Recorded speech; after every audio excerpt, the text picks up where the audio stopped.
Bueno, pues hablamos ya con Adrián Celaya, como hacemos los miércoles cada 15 días, pues de asuntos económicos y de otras muchas cosas relacionadas con la economía, ¿verdad? Bueno, pues compañero de Kai Center, lo tenemos al otro lado del teléfono. Muy buenas, Adrián, Egunon. Hola, Egunon. Egunon. Bueno, pues parece que te oímos bien, a pesar de tu lejanía hoy. Bueno, hoy queríamos empezar con un tema que parece que ha desaparecido un poco de los medios en esta última semana, pero que ha dado mucho de sí. Todo lo relacionado con el acero, con las posible dumping chino, con la competencia que llega desde China y que está poniendo en situación muy complicada a muchas fábricas europeas, entre otras vascas. Un poquito por ahí queríamos empezar hoy, ¿no? Sí, bueno, la dialéctica que se está desarrollando alrededor de este tema, bueno, nos está empezando a resultar un tanto preocupante, ¿no? Preocupante en el sentido de que los datos que se daban cuando estalló el tema del cierre de ACB, pues parecían, bueno, aparentemente muy claros, ¿no? Decía, bueno, pues que lo que está pasando es que China está siguiendo una estrategia de dumping y como consecuencia de ese dumping está artificialmente colocando los precios pues entre un 20 y un 30% más bajos que los nuestros, ¿no? ¿Qué ha ocurrido? Que, bueno, hay explicación aparentemente clara, que sabemos el ruido que ha generado, ¿no? Sí, Alguien con la apertura de procedimientos en Bruselas, etcétera, ¿no? Esa explicación aparentemente clara de pronto se superpone, si recordáis, unas semanas después, con otro argumento. Es decir, claro, es que también tenemos un problema con los precios de la energía. Los precios de la energía que son mucho más caros para nuestras empresas. Bueno, esto quiere decir que, claro, interpretando, ¿no?, ese 20-30%, pues hay que atribuirlo en parte a que tenemos costes de la energía más altos y en parte, aparentemente, al dumping. Al dumping chino, ¿no? Sí. Bueno, pero pasan un par de semanas más y hace un par de semanas se empieza a hablar pues de que a lo mejor resulta que hay otros elementos que están incidiendo, ¿no? Y se empieza a hablar de que, bueno, pues el tema de los costes laborales, ¿no? Vamos a ver, todo esto nos coloca en una tesitura un tanto difícil, porque se están dando argumentos distintos para explicar lo que está sucediendo y claro, no es lo mismo que el dumping incida un 20 o un 30% a que incida en un 5 o en un 10%, ¿no? Supongamos que realmente existe dumping, si ese dumping no es significativo, no va a ser valorado como tal por las autoridades europeas, primero, y segundo, aunque lo fuese, no nos iba a resolver el problema. Se está dando, por supuesto, en las declaraciones que se están haciendo, que si se resolviera el problema del dumping, resolvíamos el problema de competitividad. Y todo parece indicar que no es así en absoluto, ¿no? Es decir, que tenemos costes en nuestras propias estructuras más altos, significativamente más altos que los de China, por distintas razones, con independencia de que dentro de ese 20-30% pueda haber algún elemento derivado del dumping, ¿no? Pero está claro que la repercusión del dumping en todo caso es solo parcial. Casualmente hace también un par de semanas hubo una resolución de la Organización Mundial del Comercio condenando a la Unión Europea por haber puesto en marcha medidas antidumping contra algunos productos del acero chino, sobre todo tubos creo que eran. O sea que es un tema que no es tan claro como decir, bueno, hay dumping, pedimos a la Unión Europea que tome medidas, pues luego ha venido una condena de la Organización Mundial del Comercio que le ha obligado a echar atrás unas medidas antidumping que había adoptado porque han entendido que no existía realmente tal dumping, ¿no? Entonces, es un tema complejo y que yo creo que nos obliga a, independientemente de hacer lo que haya que hacer con respecto al posible dumping, evidentemente, a hacer una reflexión de fondo en una línea que nosotros planteamos desde el estallido de la crisis, ¿no? Que es que, por unas razones o por otras, los países emergentes y sobre todo China están aquí ya. con costes inferiores a los nuestros pues están, sí, y sí. cada vez con una tecnología mayor. El problema es que antes tenían costes inferiores, pero solo entraban en productos de baja calidad, etcétera, pero ahora ya están entrando cada vez más en nuestros productos habituales. Y esto estaba claro que era algo que iba a venir y que va a venir cada vez más a más sectores, ¿no? Porque, ya lo hemos comentado en otra ocasión, entre otras cosas porque ya está en China en conjunto invirtiendo más que nosotros en tecnología, ¿no? China en su conjunto, nosotros hemos bajado, si recuerdas, creo que esto lo comentamos alguna vez, en el esfuerzo en I+D que estamos haciendo. Sí, hemos hablado, sí. Estábamos subiendo históricamente y en los últimos años estamos bajando, ¿no? Por haber desatendido este esfuerzo, ¿no? Estamos ya por debajo de la media de la Unión Europea en el 1,93, ¿no? Hablo de ahora de la Comunidad Autónoma Vasca, ¿no? En el 1,93, mientras que China está en el 2, ya iba subiendo, no lo superó hace un par de años, está en el 2,08, en el 2,08. Es que China, un país con cientos de millones de habitantes, todavía en situación de pobreza, está invirtiendo en el 2,0,8, significa que hay muchas regiones chinas que están invirtiendo prácticamente el 0 y otras que están invirtiendo el 5, el 6 o el 7. ¿No?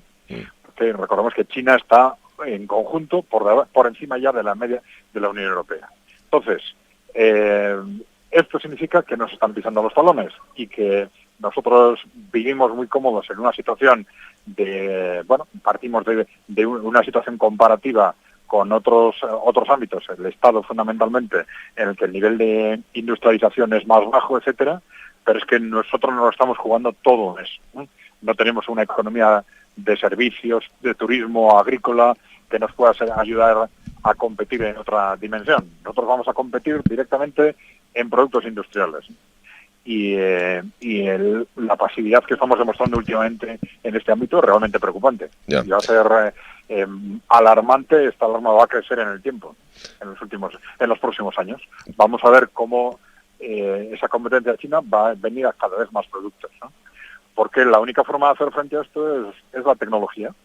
Es que nuestros productos tengan cada vez más valor añadido y ir manteniendo esa distancia que antes teníamos y cada vez menos con los productos chinos, ¿no? Pues hay sectores que son muy importantes en nuestras tierras vascas, por ejemplo máquina herramienta y otros que se pueden ver también amenazados con el tiempo, ¿no? En ese sentido. Claro, es que el conjunto de la industria. Empieza con la industria pesada y cada vez están entrando en sectores de más valor añadido. Y en los mismos sectores con productos cada vez de más valor añadido.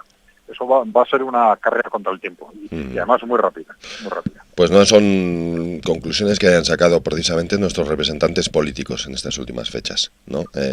No, parece ese que es el problema de... Hablaban de subir los aranceles y ya está, ¿no? Y parece que con eso se solucionaba absolutamente todo, ¿no?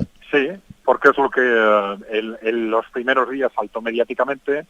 Y bueno, seguramente no es malo que se hagan las gestiones que haya que hacer para verificar si efectivamente existe o no existe dumping y en ese caso que se corrija.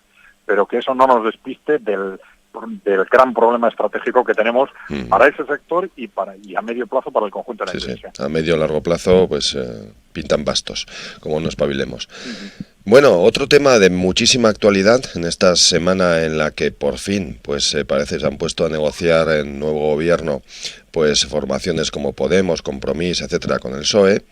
Creo que habéis analizado, por lo menos en una buena parte, del último programa económico que ha presentado Podemos, ¿no? Nos hablabas del último porque como ha habido también, yo creo que ha habido bastantes modificaciones en los últimos meses, el programa de hace 2 semanas, una cosa así, ¿no? Sí, el que presentaron, digamos, a efectos de la negociación. Ajá. Pacto de gobierno, ¿no? Sí. Bueno, es un tema curioso. Nosotros hemos seguido más o menos de cerca los programas económicos de Podemos, pues simplemente por el hecho de que parecía que estaban pensando, proponiendo cosas distintas, ¿no? Sí. Y que podían ser de especial interés, ¿no? Es curioso porque han dado, digamos, pasos sustanciales en una línea que aparentemente de más moderación, ¿no? De más moderación, evitando los aspectos más llamativos o más arriesgados de su programa económico, Pero, sin embargo, desde nuestro punto de vista, seguramente esto les ha hecho también perder credibilidad, ¿no? Es decir, lo que vemos, así como el programa económico de Podemos inicialmente llamó mucho la atención y tuvo un gran eco por la reflexión que hacían alrededor del problema de la deuda. La deuda, sí. Vemos que ahora eso está prácticamente olvidado en el programa económico, ¿no? Hay una medida muy concreta que hace referencia a la necesidad de agilizar los procedimientos de reestructuración de deuda de las pequeñas empresas, ¿no? Ajá. Esto es algo que incluso la OCDE ya había propuesto, ¿no? Pero es un planteamiento interesante, pero que hace referencia fundamentalmente a agilizar el procedimiento, ¿no? Entonces no es un tema que tenga mucha relevancia política, ¿no? Pero sin embargo, como digo, en conjunto, olvidan el tema de la deuda, y claro, olvidar el tema de la deuda, yo creo que se meten a sí mismos en una trampa, porque claro, los planteamientos que hacían antes de incrementar el gasto público, a la hora de financiarlos, antes tenía una lógica, decíamos, bueno, como vamos a reestructurar la deuda, pues esto nos da más capacidad, tengo más dinero, claro, de gasto en sí mismo, ¿no? Sí. Pero porque no se elimina gasto público, ¿no? Claro. Por intereses, etcétera. Sin embargo, claro, al prescindir de ese tema, ¿cómo explican el incremento del gasto público? Y ahí yo creo que se encuentran con un problema de fondo, ¿no? Porque alrededor de un 70% de lo que llaman financiación de ese gasto público, pues viene de conceptos que son, digamos, pues un tanto dudosos, ¿no? Porque claro, por un lado dicen, va a venir del crecimiento, es decir, como vamos a tomar una serie de medidas que van a generar crecimiento en la economía, ese crecimiento va a generar más ingresos fiscales, ¿no? Claro, sí. Es una posibilidad, pero es una hipótesis que se hacen a veces en las campañas electorales en todo tipo de partidos, pero bueno, que tienen la credibilidad que tienen, ¿no? Es decir, vamos a gastar esto, que es algo seguro, en base a que las otras medidas que vamos a tomar, porque claro, ese crecimiento económico también no depende solo de lo que hagas tú, depende del contexto internacional, depende de muchas cosas. Claro, sabes lo que vas a gastar, que eso sí lo puedes cuantificar y presupones lo que vas a ingresar, pero eso no es tan sencillo, ¿no? Ya te entiendo, sí. Claro, sobre todo si dependes de ese tipo de factores como de que, bueno, pues que la economía va a crecer más gracias a lo que vamos a hacer, ¿no? Bueno, es muy hipotético, ¿no?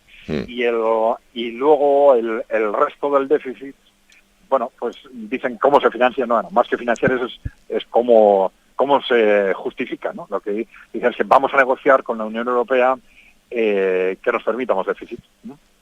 Y dicen, bueno, claro, son dos elementos que de mucha importancia, porque al final estamos hablando del 70% del déficit que prevén, ¿no? Y claro, yo creo que esto es algo que le quita mucha credibilidad. Son dos hipótesis, yo no digo que se puede decir que no se vayan a cumplir, ¿no? Es decir, efectivamente, o bien, si por el contexto internacional, o si efectivamente porque se toman medidas muy buenas para el crecimiento, se consigue ese crecimiento y ese incremento de recursos fiscales, o no es de descartar tampoco que en base a un cambio de contexto político que puede venir en cualquier momento, pues se consiga una negociación muy buena con la Unión Europea y tal, pues que eso suceda, pero es muy hipotético todo, muy hipotético, ¿no? Da la sensación de que han querido mantener el nivel de gasto que preveían antes, pero se han quedado sin la argumentación fundamental, que era, digamos, el atacar el problema de la deuda, pues por razones de políticas o de trasladar una imagen más moderada o por lo que sea, y entonces se han visto obligados a... Ya, hombre, Grecia ha dejado también sus cadáveres ahí, ¿no? Por el camino. Tiene pinta, ¿no? Es posible, claro. Es posible, sí. Claro. Que no hayan querido... Vista la experiencia, ¿no? Que les iban a señalar inmediatamente lo que ha pasado en Grecia y tal. Es posible. Pero bueno, en definitiva, lo que es interesante es comprobar cómo muchas veces un programa, por ser más moderado, no es más creíble. A veces pasa lo contrario, ¿no? Ya, claro, porque te estás perdiendo la parte de financiación, la de ingresos, que es fundamental para poder gastar. En fin. Claro. Bueno, oye, Adrián, vamos a dejar para otro día, pero que no se nos olvide las negociaciones Unión Europea-Inglaterra. y cómo ha quedado el asunto, porque hay bastante debate, además, con eso de quién ha salido ganando, si se les ha dado mucho, si se les ha dado poco, ¿no? En estos tiempos en los que parece que todo el mundo quiere echar o no quiere integrar a nuevos estados, etcétera, en la Unión Europea, pues parece que las autoridades europeas se han, ¿no?, batido el cobre para que no se vaya a Inglaterra, a pesar de no estar en el euro. Y hay bastante polémica también con eso. No sé si habéis estado ya analizando el asunto. No con detalle. No con detalle. Bueno, esperaremos. Hemos hecho más una valoración política que una valoración económica todavía. ¿No? Bueno, pues ya tendremos tiempo de hablar de ello, porque bueno, pues en cierto modo, como estas noticias que van, vienen, pasan y parece que no ha sucedido nada, pero bueno, pues hay un referéndum en Inglaterra, hay en Reino Unido y bueno, pues todavía hay unas posturas muy enfrentadas en aquel país, donde Cameron lo va a tener además difícil para que gane el mantenerse en la Unión Europea, con personajes como el alcalde de Londres que van a hacer campaña directamente para su salida. Y bueno, además de la parte política, pues queremos, como siempre, con Adrián Celaya y con el CAIS entero, analizar la parte más económica. Bueno, parece que desde el punto de vista, digamos, del apoyo de los poderes fácticos han conseguido lo más importante, que es la posibilidad de dejar a la City fuera de los mecanismos de integración financiera, ¿no? Uh-huh. Que era pues lo que, digamos, bueno, a los poderes reales en Inglaterra seguramente más les preocupaba, ¿no? Uh-huh. Yo creo que desde un punto de vista político este hecho en sí mismo es extraño, ¿no? Es decir, el poner en marcha un proceso de integración en el que se haga una excepción de ese tipo tan llamativa, ¿no? Pero bueno, habría que pensar en por qué Inglaterra sí y otros países no. Uh-huh. Pero bueno, ya lo comentamos en detalle. Si quieres, eso es, Unión Europea a la carta, que está muy bien, ojo, pero en efecto... Tiene sus ventajas. Para todos, ¿no? Sí. Es lo que claro, tiene. depende de claro, hasta qué punto Europa continúa avanzando hacia un nivel de mayor integración o de acuerdo con algunos elementos que están surgiendo últimamente, pues incluso puede ir en dirección contraria. En dirección contraria, eso es. Contraria. Vamos a ver. Debate apasionante. Bueno, Adrián, estupendo. A pasarlo bien fuera de nuestras tierras. Venga, vale, agur. Vale. Hasta luego. Agur.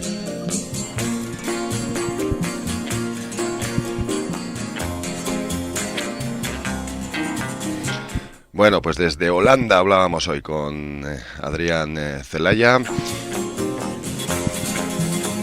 Y nada, que son ya las 11:36.